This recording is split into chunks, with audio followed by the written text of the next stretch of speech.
नमस्कार, खबरां दे इस बुलेटिन च तुहाडा स्वागत है। मैं हां गीता सक्सेना। पहला पेश ने चोण दीआं खबरां। प्रधानमंत्री नरेंद्र मोदी ने कहा है कि देश के तेज विकास लई महिलावां दा सशक्तिकरण लाजमी है।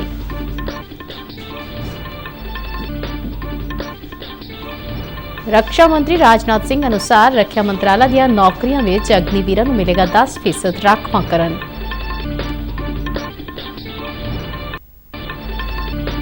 केंद्रीय सूचना ते प्रसारण मंत्री अनुराग सिंह ठाकुर ने नौजवानों को अग्निपथ योजना के सारे पक्ष समझने की की अपील। काबुल विच करते परवान गुरुद्वारे ते अणपछाते बंदूकधारियों की गोलीबारी विच 2 व्यक्तियों की मौत। हमले की ਵੱਖ-ਵੱਖ सियासी धार्मिक ते समाजिक जथेबंदियों वालों सख्त नखेदी।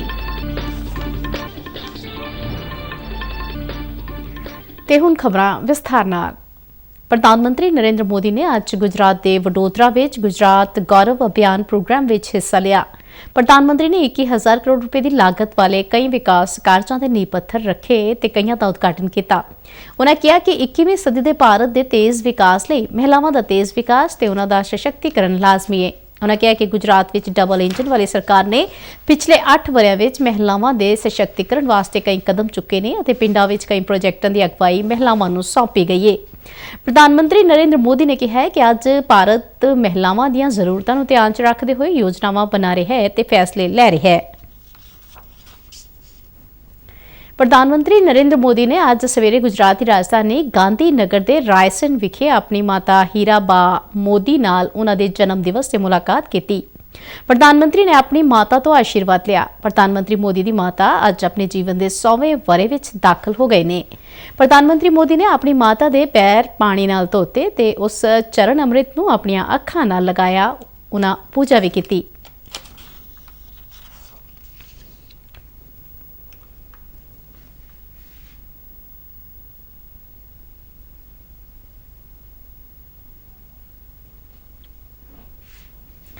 रक्षा मंत्रालय ने अग्निपथ योजना बारे अज एक बड़ा फैसला लिया है। रक्षा मंत्री राजनाथ सिंह ने दस्सिया कि इस तहत अग्निवीरां नूं रक्षा मंत्रालय दी नौकरियां विच 10% राखवांकरण दिता जाएगा। रक्षा मंत्री ने अज सवेरे नवी दिल्ली विच अपनी रिहायशगाह ते 3 फौजां दे मुखियां ते होर अधिकारियों नाल गलबात की।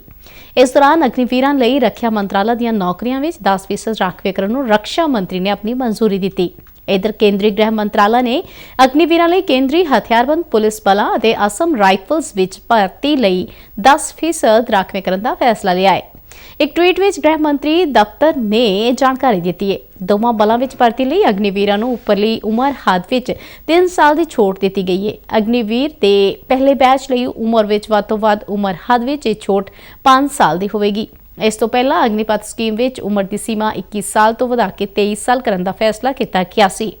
मंत्रालय ने कहा कि इन्हां फैसलिਆਂ नाल वड्डी गिणती विच नौजवानों को फायदा होवेगा ते अग्निपथ स्कीम राही वो देश की सेवा ते अपने उज्जवल भविख की दिशा विच अगे वध सकणगे। केंद्रीय सूचना ते प्रसारण मंत्री अनुराग सिंह ठाकुर ने अग्निपथ योजना बारे नौजवानों को हिंसा दा राह ना अपनाउण की अपील की है। आज उन्होंने कहा कि इस योजना के सारे पक्षों को जानने की जरूरत है। मेरा एक और देश के युवाओं से ये अनुरोध भी है, अपील भी है कि हिंसा का रास्ता अपनी बात रखने के लिए ठीक नहीं है। अग्निवीर युवाओं के हित में और देश को और सुरक्षित बनाने के लिए एक युवा आर्म्ड फोर्सेस बनाने के लिए उस दिशा में निर्णय लिया गया है और इसके सभी पहलुओं को जानने की आवश्यकता भी है।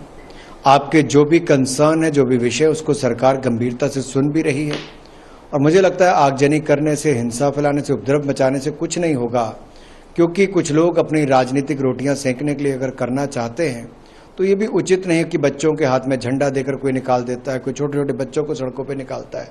ये उचित नहीं है।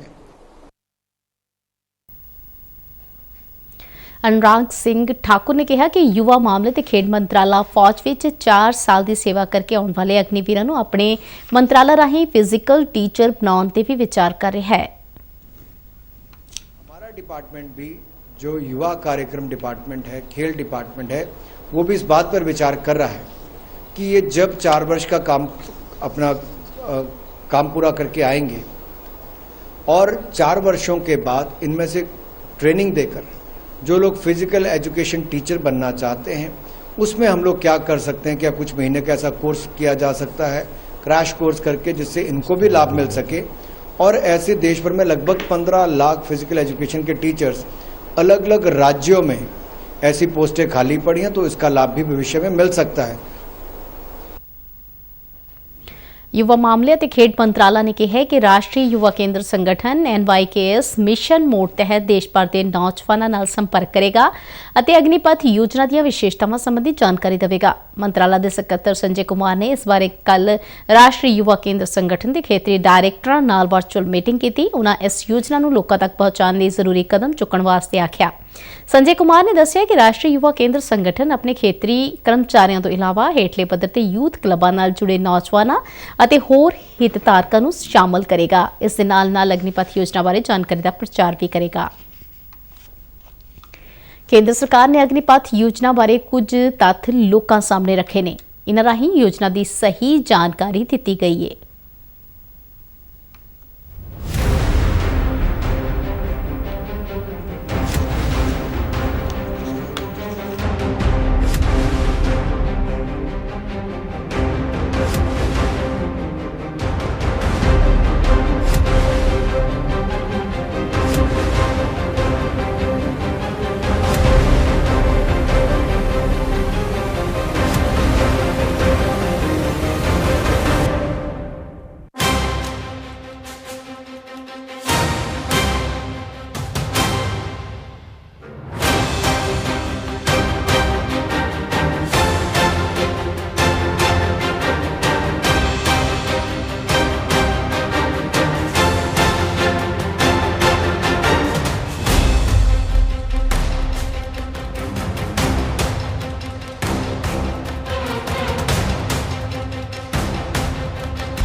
ਕੇਂਦਰ ਸਰਕਾਰ ਵੱਲੋਂ ਫੌਜ ਵਿੱਚ ਭਰਤੀ ਲਈ ਲਿਆਂਦੀ ਗਈ ਅਗਨੀਪਥ ਯੋਜਨਾ ਨੂੰ ਲੈ ਕੇ ਨੌਜਵਾਨਾਂ ਵਿੱਚ ਕਈ ਭੁਲੇਖੇ ਨੇ, ਪਰ ਆਮ ਲੋਕ ਨੌਜਵਾਨਾਂ ਨੂੰ ਇਸ ਯੋਜਨਾ ਦੀ ਸਹੀ ਜਾਣਕਾਰੀ ਲੈਣ ਮਗਰੋਂ ਹੀ ਇਸ ਬਾਰੇ ਕੋਈ ਫੈਸਲਾ ਕਰਨ ਦੀ ਸਲਾਹ ਦਿੰਦੇ ਨੇ।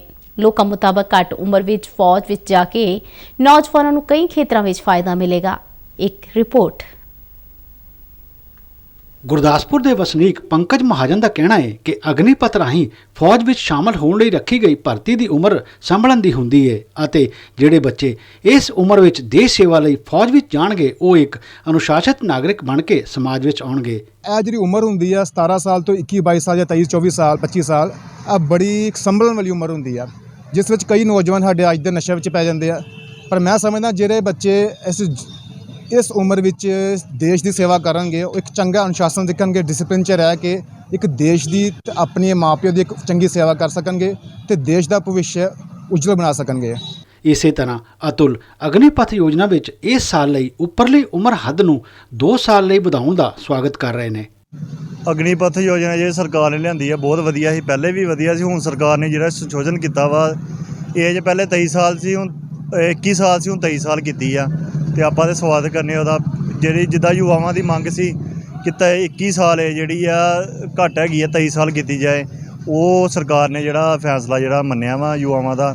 ਤੇ ਮੈਂ ਨਾਲ ਹੀ ਦੇਸ਼ ਦੇ ਯੁਵਾਵਾਂ ਨੂੰ ਇੱਕ ਅਪੀਲ ਵੀ ਕਰਦਾ ਚਾਹੁੰਦਾ ਕਿ ਜਿਹੜੀਆਂ ਸਰਕਾਰ ਜਿਹੜੀ ਆ ਸਕੀਮ ਲਿਆਈ ਆ ਇਹਨੂੰ ਤੁਸੀਂ ਚੰਗੀ ਤਰ੍ਹਾਂ ਸਮਝੋ, ਪਹਿਲੇ ਸਮਝ ਕੇ ਤੁਹਾਨੂੰ ਪਤਾ ਲੱਗਿਆ, ਕਿਸੇ ਦੇ ਕਹਿਣ ਤੇ ਬਹਿਕਾਵੇ ਤੇ ਨਾ ਆਓ।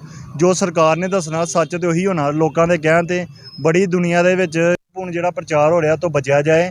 ਨਿਤਿਨ ਮਹਿਰਾ ਦੇ ਵਿਚਾਰ ਵਿੱਚ ਜਿਹੜਾ ਅਗਨੀਪਥ ਯੋਜਨਾ ਬਾਰੇ ਵਿਸਥਾਰ ਨਾਲ ਜਾਣਕਾਰੀ ਲੈ ਲਵੇਗਾ ਉਹ ਇਸ ਦਾ ਵਿਰੋਧ ਕਿਸੇ ਵੀ ਕੀਮਤ ਤੇ ਨਹੀਂ ਕਰੇਗਾ। ਜਿਹੜਾ ਇਸ ਯੋਜਨਾ ਨੂੰ ਪੂਰੀ ਤਰ੍ਹਾਂ ਪੜ੍ਹ ਲੈਂਦਾ ਉਹਦਾ ਵਿਰੋਧ ਨਹੀਂ ਕਰੇਗਾ। ਤੇ ਇਸ ਤੋਂ ਇਲਾਵਾ ਜੇ ਕੋਈ ਥੋੜ੍ਹਾ ਬਹੁਤ ਵਿਰੋਧ ਦਾ ਕਾਰਨ ਕੁਛ ਪਿਛਲੇ ਦਿਨਾਂ 'ਚ ਅਸੀਂ ਦੇਖਿਆ ਤਾਂ ਉਹਨੂੰ ਵੀ ਅੱਜ ਮੋਦੀ ਸਰਕਾਰ ਨੇ ਉਹ 'ਚ ਸੋਧ ਕਰਦੇ ਹੋਏ ਉਹ ਕਾਰਨ ਵੀ ਖਤਮ ਕਰ ਦਿੱਤਾ, ਜਿਹਦੇ ਵਿੱਚ ਜਿਹੜੀ ਇੱਕ ਉਮਰ ਦੀ ਜਿਹੜੀ ਸੀਮਾ ਸੀ ਉਹ 2 ਸਾਲ ਵਧਾ ਦਿੱਤੀ ਗਈ ਹੈ। ਯਕੀਨਨ ਨੌਜਵਾਨਾਂ ਨੂੰ ਇਸ ਅਗਨੀਪਥ ਯੋਜਨਾ ਬਾਰੇ ਵਿਸਥਾਰ ਨਾਲ ਜ਼ਰੂਰ ਸਮਝਣਾ ਚਾਹੀਦਾ ਹੈ ਤਾਂ ਜੋ ਉਹਨਾਂ ਦੇ ਸਾਰੇ ਭੁਲੇਖੇ ਦੂਰ ਹੋ ਸਕਣ। ਗੁਰਦਾਸਪੁਰ ਤੋਂ ਬਿਸ਼ੰਬਰ ਬਿੱਟੂ ਨਾਲ ਸ਼ਿਸ਼ੂ ਸ਼ਰਮਾ ਸ਼ਾਂਤਲ, ਦੂਰਦਰਸ਼ਨ ਸਮਾਚਾਰ, ਜਲੰਧਰ। ਅਫਗਾਨਿਸਤਾਨ ਦੀ ਰਾਜਧਾਨੀ ਕਾਬੁਲ ਵਿੱਚ ਸਥਿਤ ਗੁਰਦੁਆਰਾ ਕਰਤੇ ਪਰਵਾਨ ਤੇ ਅੱਜ ਸਵੇਰੇ ਕੁਝ ਅਣਪਛਾਤੇ ਬੰਦੂਕਧਾਰੀਆਂ ਨੇ ਗੋਲੀਬਾਰੀ ਕੀਤੀ। ਇਸ ਗੋਲੀਬਾਰੀ ਵਿੱਚ 2 ਵਿਅਕਤੀਆਂ ਦੀ ਮੌਤ ਹੋਣ ਦੀ ਖਬਰ ਹੈ। ਗੁਰਦੁਆਰਾ ਦਸ਼ਮੇਸ਼ ਪਿਤਾ ਗੁਰੂ ਗੋਬਿੰਦ ਸਿੰਘ ਕਰਤੇ ਪਰਵਾਨ ਦੇ ਪ੍ਰਧਾਨ ਗੁਰਨਾਮ ਸਿੰਘ ਨੇ ਕਿਹਾ ਕਿ ਬੰਦੂਕਧਾਰੀਆਂ ਨੇ ਅਚਾਨਕ ਗੋਲੀਆਂ ਚਲਾਉਣੀਆਂ ਸ਼ੁਰੂ ਕਰ ਦਿੱਤੀਆਂ। ਵਿਦੇਸ਼ ਮੰਤਰੀ ਡਾਕਟਰ ਐਸ ਜਯਸ਼ੰਕਰ ਨੇ ਇਸ ਹਮਲੇ ਨੂੰ ਕਾਇਰਤਾਪੂਰਨ ਹਮਲਾ ਦੱਸਦਿਆਂ ਇਸ ਦੀ ਸਖਤ ਸ਼ਬਦਾਂ 'ਚ ਨਿਖੇਧੀ ਕੀਤੀ ਹੈ। ਆਪਣੇ ਟਵੀਟ ਵਿੱਚ ਉਹਨਾਂ ਕਿਹਾ ਕਿ ਹਮਲੇ ਦੀ ਖਬਰ ਮਿਲਣ ਮਗਰੋਂ ਪੈਦਾ ਹਾਲਾਤ ਤੇ ਕਰੀਬੀ ਨਜ਼ਰ ਰੱਖੀ ਜਾ ਰਹੀ ਹੈ। ਉਹਨਾਂ ਕਿਹਾ ਕਿ ਭਾਈਚਾਰੇ ਦਾ ਕਲਿਆਣ ਸਾਡੀ ਪਹਿਲੀ ਤੇ ਸਰਵਉੱਚ ਚਿੰਤਾ ਹੈ। ਇਸ ਦੌਰਾਨ ਗੁਰਦੁਆਰਾ ਕਰਤੇ ਪਰਵਾਨ ਵਿਖੇ ਅੱਜ ਸਵੇਰ ਸਮੇਂ ਅੱਤਵਾਦੀਆਂ ਵੱਲੋਂ ਕੀਤੇ ਗਏ ਹਮਲੇ ਦੀ ਵੱਖ-ਵੱਖ ਸਿਆਸੀ, ਧਾਰਮਿਕ ਅਤੇ ਸਮਾਜਿਕ ਜਥੇਬੰਦੀਆਂ ਨੇ ਸਖਤ ਨਿਖੇਧੀ ਕੀਤੀ ਹੈ। ਮੁੱਖ ਮੰਤਰੀ ਭਗਵੰਤ ਮਾਨ ਨੇ ਇੱਕ ਬਿਆਨ ਵਿੱਚ ਕਿਹਾ ਕਿ ਇਹ ਇੱਕ ਅਣਮਨੁੱਖੀ ਕਾਰਵਾਈ ਹੈ ਅਤੇ ਉਹਨਾਂ ਦੀ ਪ੍ਰਧਾਨ ਮੰਤਰੀ ਨੂੰ ਕਾਬੁਲ ਵਿੱਚ ਵਸਦੇ ਸਿੱਖਾਂ ਦੀ ਸੁਰੱਖਿਆ ਯਕੀਨੀ ਬਣਾਉਣ ਦੀ ਅਪੀਲ ਹੈ। ਭਾਰਤੀ ਜਨਤਾ ਪਾਰਟੀ ਦੇ ਕੌਮੀ ਜਨਰਲ ਸਕੱਤਰ ਤਰੁਣ ਚੁੱਘ ਨੇ ਕਿਹਾ ਕਿ ਇਹ ਘਟਨਾ ਨਿੰਦਣਯੋਗ ਹੈ ਅਤੇ ਅਫਗਾਨਿਸਤਾਨ ਸਰਕਾਰ ਵੱਲੋਂ ਘੱਟ ਗਿਣਤੀ ਭਾਈਚਾਰੇ ਅਤੇ ਉਹਨਾਂ ਦੀਆਂ ਪੂਜਾ ਦੀਆਂ ਥਾਵਾਂ ਨੂੰ ਪੂਰੀ ਸੁਰੱਖਿਆ ਦਿੱਤੀ ਜਾਣੀ ਚਾਹੀਦੀ ਹੈ। ਸ਼੍ਰੋਮਣੀ ਗੁਰਦੁਆਰਾ ਪ੍ਰਬੰਧਕ ਕਮੇਟੀ ਦੇ ਪ੍ਰਧਾਨ ਹਰਜਿੰਦਰ ਸਿੰਘ ਧਾਮੀ ਨੇ ਅਫਗਾਨਿਸਤਾਨ ਵਿੱਚ ਰਹਿੰਦੇ ਘੱਟ ਗਿਣਤੀ ਸਿੱਖਾਂ ਦੀ ਸੁਰੱਖਿਆ ਲਈ ਪ੍ਰਧਾਨ ਮੰਤਰੀ, ਗ੍ਰਹਿ ਮੰਤਰੀ ਤੇ ਵਿਦੇਸ਼ ਮੰਤਰੀ ਨੂੰ ਤੁਰੰਤ ਠੋਸ ਕਦਮ ਚੁੱਕਣ ਅਤੇ ਉਹਨਾਂ ਨੂੰ ਭਾਰਤ ਲਿਆ ਕੇ ਵਸਾਉਣ ਦੇ ਯਤਨ ਤੇਜ਼ ਕਰਨ ਦੀ ਅਪੀਲ ਕੀਤੀ ਹੈ। ਕਾਂਗਰਸ ਸੰਸਦ ਗੁਰਜੀਤ ਸਿੰਘ ਔਜਲਾ ਨੇ ਕਿਹਾ ਹੈ ਕਿ ਅਜਿਹੇ ਹਮਲਿਆਂ ਕਾਰਨ ਸਿੱਖਾਂ ਵਿੱਚ ਚਿੰਤਾ ਤੇ ਡਰ ਦਾ ਮਾਹੌਲ ਹੈ ਅਤੇ ਇਹਨਾਂ ਸਿੱਖਾਂ ਦੀ ਸੁਰੱਖਿਆ ਲਈ ਤੁਰੰਤ ਠੋਸ ਕਦਮ ਚੁੱਕੇ ਜਾਣੇ ਚਾਹੀਦੇ ਨੇ। ਸੁਪਰੀਮ ਕੋਰਟ ਦੀ ਸਾਬਕਾ ਜੱਜ ਰੰਜਨਾ ਦੇਸਾਈ ਨੂੰ ਭਾਰਤੀ ਪ੍ਰੈਸ ਪਰਿਸ਼ਦ ਦਾ ਚੇਅਰਪਰਸਨ ਨਿਯੁਕਤ ਕੀਤਾ ਗਿਆ ਹੈ। ਕੇਂਦਰੀ ਸੂਚਨਾ ਤੇ ਪ੍ਰਸਾਰਣ ਮੰਤਰੀ ਅਨੁਰਾਗ ਸਿੰਘ ਠਾਕੁਰ ਨੇ ਰੰਜਨਾ ਦੇਸਾਈ ਦੇ ਚੇਅਰਪਰਸਨ ਨਿਯੁਕਤ ਹੋਣ ਤੇ ਉਹਨਾਂ ਨੂੰ ਵਧਾਈ ਤੇ ਸ਼ੁਭਕਾਮਨਾਵਾਂ ਦਿੱਤੀਆਂ ਨੇ। ਆਪਣੇ ਇੱਕ ਟਵੀਟ ਵਿੱਚ ਕੇਂਦਰੀ ਮੰਤਰੀ ਨੇ ਕਿਹਾ ਕਿ ਤੁਹਾਡੇ ਸਫਲ ਕਾਰਜਕਾਲ ਦੀ ਕਾਮਨਾ ਕਰਦਾ ਹਾਂ। ਪੰਜਾਬ ਸਮੇਤ 11 ਰਾਜਾਂ ਤੇ ਕੇਂਦਰ ਸ਼ਾਸਤ ਪ੍ਰਦੇਸ਼ਾਂ ਵਿੱਚ ਭਲਕੇ 19 ਜੂਨ ਨੂੰ ਪਹਿਲੇ ਸਬ ਨੈਸ਼ਨਲ ਟੀਕਾਕਰਨ ਦਿਵਸ ਮੌਕੇ 5 ਸਾਲ ਤੋਂ ਘੱਟ ਉਮਰ ਦੇ ਬੱਚਿਆਂ ਨੂੰ ਪੋਲੀਓ ਬੂੰਦਾਂ ਪਿਲਾਈਆਂ ਜਾਣਗੀਆਂ। 3 ਕਰੋੜ 90 ਲੱਖ ਬੱਚਿਆਂ ਨੂੰ ਬੂਥ ਅਤੇ ਘਰ ਜਾ ਕੇ ਪੋਲੀਓ ਤੋਂ ਬਚਾਅ ਬਾਰੇ ਖੁਰਾਕਾਂ ਪਿਲਾਈਆਂ ਜਾਣਗੀਆਂ। 27 ਮਾਰਚ 2014 ਨੂੰ ਵਿਸ਼ਵ ਸਿਹਤ ਸੰਸਥਾ ਵੱਲੋਂ ਭਾਰਤ ਨੂੰ ਪੋਲੀਓ ਮੁਕਤ ਦੇਸ਼ ਐਲਾਨਿਆ ਗਿਆ ਸੀ, ਪਰ ਭਾਰਤ ਨੇ ਇhtiyat ਵਜੋਂ 5 ਸਾਲ ਤੱਕ ਦੇ ਬੱਚਿਆਂ ਨੂੰ ਸਮੇਂ-ਸਮੇਂ ਤੇ ਪੋਲੀਓ ਰੋਕੂ ਖੁਰਾਕਾਂ ਦੇਣ ਦਾ ਸਿਲਸਿਲਾ ਜਾਰੀ ਰੱਖਿਆ ਹੋਇਆ ਹੈ। ਪੰਜਾਬ ਦੇ ਵੱਖ-ਵੱਖ ਜ਼ਿਲ੍ਹਿਆਂ ਵਿੱਚ ਰੁਕ-ਰੁਕ ਕੇ ਮੀਂਹ ਪੈਣ ਦਾ ਸਿਲਸਿਲਾ ਜਾਰੀ ਹੈ। ਇਸ ਨਾਲ ਤਾਪਮਾਨ ਵਿੱਚ ਕਾਫੀ ਗਿਰਾਵਟ ਦਰਜ ਕੀਤੀ ਗਈ ਹੈ, ਜਿਸ ਮਗਰੋਂ ਲੋਕਾਂ ਨੂੰ ਅੱਤ ਦੀ ਗਰਮੀ ਤੋਂ ਰਾਹਤ ਮਿਲੀ ਹੈ। ਮੌਸਮ ਵਿਭਾਗ ਨੇ 18 ਤੋਂ 21 ਜੂਨ ਤੱਕ ਦੁਆਬਾ, ਮਾਝਾ ਤੇ ਮਾਲਵਾ ਦੇ ਸਾਰੇ ਹਿੱਸਿਆਂ ਵਿੱਚ ਗਰਜ ਚਮਕ ਨਾਲ ਮੀਂਹ ਪੈਣ ਅਤੇ 30 ਤੋਂ 40 ਕਿਲੋਮੀਟਰ ਪ੍ਰਤੀ ਘੰਟੇ ਦੀ ਰਫ਼ਤਾਰ ਨਾਲ ਹਵਾਵਾਂ ਝੁੱਲਣ ਦੀ ਚੇਤਾਵਨੀ ਦਿੰਦਿਆਂ ਯੈਲੋ ਅਲਰਟ ਜਾਰੀ ਕੀਤਾ ਹੈ। ਇਸ ਦੌਰਾਨ 19 ਤੋਂ 21 ਜੂਨ ਤੱਕ ਕੁਝ ਥਾਵਾਂ ਤੇ ਭਾਰੀ ਮੀਂਹ ਪੈਣ ਦੀ ਵੀ ਚੇਤਾਵਨੀ ਦਿੱਤੀ ਗਈ ਹੈ। ਪੰਜਾਬ ਲੁਧਿਆਣਾ ਦੇ ਸਲੇਮ ਟਾਬਰੀ ਇਲਾਕੇ ਦੇ ਪਿੰਡ ਪੌਰਾ ਵਿਖੇ ਇੱਕ ਮਕਾਨ ਦੀ ਛੱਤ ਡਿੱਗਣ ਨਾਲ 2 ਵਿਅਕਤੀਆਂ ਦੀ ਮੌਤ ਹੋ ਗਈ, ਜਦਕਿ 4 ਹੋਰ ਜ਼ਖਮੀ ਹੋ ਗਏ। ਇਹ ਘਟਨਾ ਮੀਂਹ ਦੇ ਚੱਲਦਿਆਂ ਅੱਜ ਤੜਕੇ 4 ਵਜੇ ਦੇ ਕਰੀਬ ਵਾਪਰੀ। ਮਰਨ ਵਾਲਿਆਂ ਵਿੱਚ 2.5 ਸਾਲ ਦੀ ਇੱਕ ਬੱਚੀ ਵੀ ਸ਼ਾਮਲ ਹੈ। ਦੱਸਿਆ ਜਾਂਦਾ ਹੈ ਕਿ ਪ੍ਰਵਾਸੀ ਪਰਿਵਾਰ ਕਿਰਾਏ ਦੇ ਮਕਾਨ ਵਿੱਚ ਰਹਿੰਦਾ ਸੀ, ਜਿਸ ਦੀ ਬਾਲਿਆਂ ਵਾਲੀ ਛੱਤ ਬੇਹੱਦ ਖਰਾਬ ਸੀ ਤੇ ਲਗਾਤਾਰ ਹੋਈ ਹਲਕੀ ਵਰਖਾ ਮਗਰੋਂ ਇਹ ਛੱਤ ਡਿੱਗ ਗਈ। ਘਟਨਾ ਵਿੱਚ ਜ਼ਖਮੀ 4 ਵਿਅਕਤੀਆਂ ਨੂੰ ਸਿਵਲ ਹਸਪਤਾਲ ਵਿੱਚ ਦਾਖਲ ਕਰਵਾਇਆ ਗਿਆ ਹੈ। ਖਬਰਾਂ ਦੇ ਬੁਲੇਟਿਨ ਸਾਡੇ ਦਰਸ਼ਕ RNU DDK ਜਲੰਧਰ ਦੇ YouTube ਚੈਨਲ, Facebook ਪੇਜ ਅਤੇ Twitter ਹੈਂਡਲ ਤੇ ਵੀ ਵੇਖ ਸਕਦੇ ਨੇ। ਬੁਲੇਟਿਨ ਦੇ ਅਖੀਰ ਵਿੱਚ ਚੋਣਵੀਆਂ ਖਬਰਾਂ ਇੱਕ ਵਾਰ ਫਿਰ ਤੋਂ। ਪ੍ਰਧਾਨ ਮੰਤਰੀ ਨਰਿੰਦਰ ਮੋਦੀ ਨੇ ਕਿਹਾ ਹੈ ਕਿ ਦੇਸ਼ ਦੇ तेज विकास ਲਈ ਮਹਿਲਾਵਾਂ ਦਾ ਸਸ਼ਕਤੀਕਰਨ ਲਾਜ਼ਮੀ ਹੈ।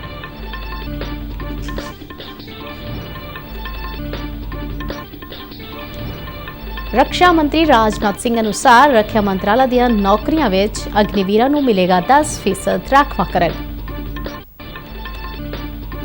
ਕੇਂਦਰੀ ਸੂਚਨਾ ਤੇ ਪ੍ਰਸਾਰਣ ਮੰਤਰੀ ਅਨੁਰਾਗ ਸਿੰਘ ਠਾਕੁਰ ਨੇ ਨੌਜਵਾਨਾਂ ਨੂੰ ਅਗਨੀਪਥ ਯੋਜਨਾ ਦੇ ਸਾਰੇ ਪੱਖ ਸਮਝਣ ਦੀ ਕੀਤੀ ਅਪੀਲ।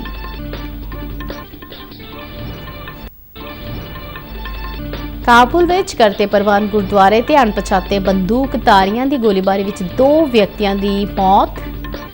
ਹਮਲੇ ਦੀ ਵੱਖ-ਵੱਖ ਸਿਆਸੀ, ਧਾਰਮਿਕ ਤੇ ਸਮਾਜਿਕ ਜਥੇਬੰਦੀਆਂ ਵੱਲੋਂ ਸਖਤ ਨਿਖੇਧੀ। ਤੇ ਇਸ ਦੇ ਨਾਲ ਹੀ ਖਬਰਾਂ ਦਾ ਇਹ ਬੁਲੇਟਿਨ ਖਤਮ ਹੋਇਆ। मैं मास्क लगा के स्टूडियो तो बाहर जा रही हूँ, तुसी भी अपने घरों बाहर निकलने लगे मास्क जरूर लगा के जाओ। इजाजत दो, नमस्कार।